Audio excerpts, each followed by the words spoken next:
থিম্পুতে সাফের প্রস্তুতিটা ভালো মতোই সেরে নিল বাংলাদেশ নারী দল। দ্বিতীয় ফিফা ফ্রেন্ডলিতে স্বাগতিক ভুটানকে 4-2 গোলে উড়িয়ে দিয়েছে ঋতুপর্ণা সাগরিকারা।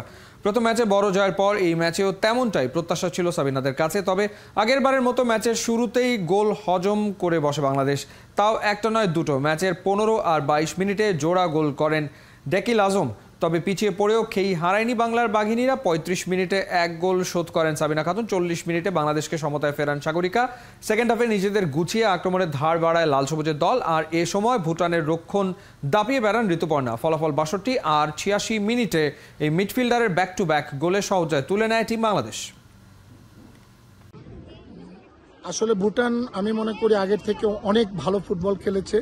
তারা দীর্ঘদিন একসাথে প্র্যাকটিস করছে, প্রচুর তাদের এখানে একাডেমি রয়েছে, প্রচুর মাঠ রয়েছে, প্রচুর প্র্যাকটিস করেছে। ফিটনেসের দিক দিয়ে তারা অনেক ভালো করেছে। আগের ভুটানের আর এখনকার ভুটান অনেক ডিফারেন্স।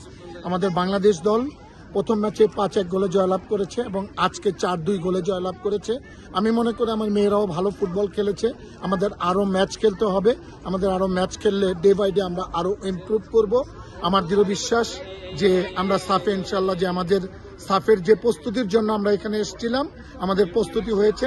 আমরা সাফের প্রস্তুতি আমাদের কমপ্লিট হয়েছে এবং আমরা আরও ম্যাচ খেলতে হবে। ম্যাচ খেললে ইনশাল্লাহ আমরা আরও ভালো করব আমি মনে করি।